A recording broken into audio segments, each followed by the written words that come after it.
En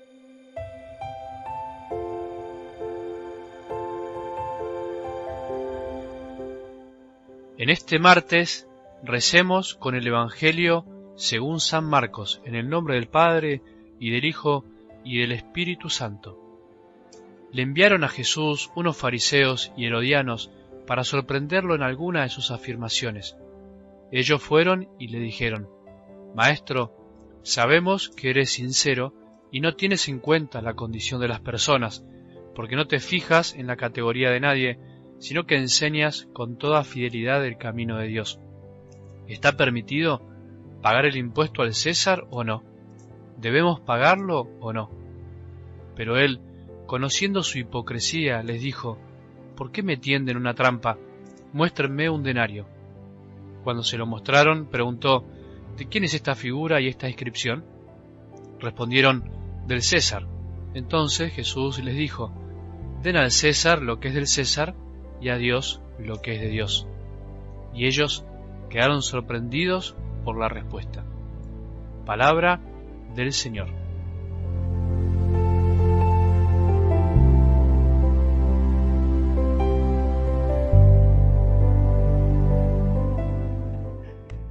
Queridos hermanos y hermanas, ayer retomamos el tiempo ordinario de la liturgia y estaremos siguiendo el Evangelio de San Marcos.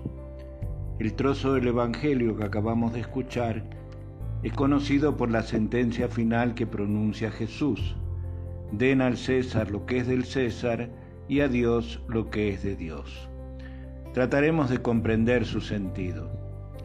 Primeramente nos encontramos con una pregunta que se le hace al Señor y que el mismo Jesús descubre la hipocresía de quienes lo interrogan. Los herodianos y los fariseos no buscan ninguna respuesta. Lo que quieren sobre todo es poner a Jesús en una situación complicada, haciéndolo odioso para la autoridad romana o para la muchedumbre. La respuesta de Jesús, sin embargo, evita la trampa de la rígida alternativa y aprovecha la pregunta para brindar un criterio decisivo para la vida cristiana. Dios y el César no se contraponen entre sí porque no se encuentran en un mismo plano. Existe un primado de Dios, pero que no priva a la autoridad humana de sus derechos. Por este principio, el cristiano aprende a obedecer no solo a Dios, sino también a los hombres, porque la raíz de toda autoridad deriva en última instancia del Creador. Por supuesto que esto siempre será válido mientras tanto la obediencia a la autoridad civil no nos pida ir en contra de la ley de Dios. Por no idolatrar el poder humano en desmedro de la soberanía de Dios, los mártires han preferido dar la vida antes que doblar las rodillas ante los ídolos, renegando del verdadero Dios.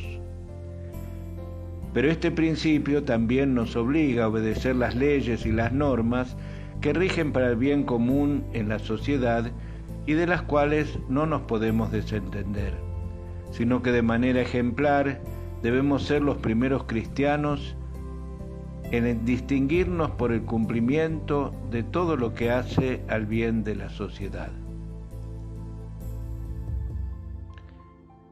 Para ilustrar esto, hay un hermoso texto del Concilio Vaticano II en la Constitución Pastoral Gaudium et Spes, que en el número 43 nos dice: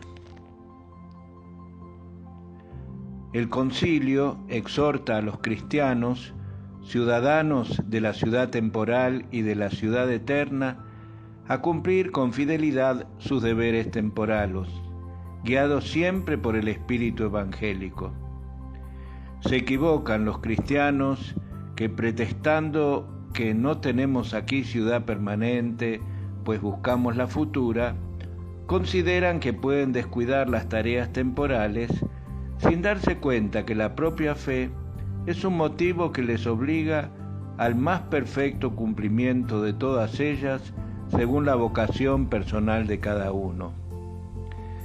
Pero no es menos grave el error de quienes, por el contrario, piensan que pueden entregarse totalmente del todo a la vida religiosa, pensando que ésta se reduce meramente a ciertos actos de culto y al cumplimiento de determinadas obligaciones morales. El divorcio entre la fe y la vida diaria de muchos debe ser considerado como uno de los más graves errores de nuestra época. No se creen, por consiguiente, oposiciones artificiales entre las ocupaciones profesionales y sociales por una parte y la vida religiosa por otra. El cristiano que falta a sus obligaciones temporales, falta a sus deberes con el prójimo, falta sobre todo a sus obligaciones para con Dios y pone en peligro su eterna salvación. Reflexionando esto, pidamos, hermanos, hoy al Señor que seamos cada día mejores ciudadanos y mejores cristianos. Y que Dios los bendiga, el que es Padre, Hijo y Espíritu Santo. Amén.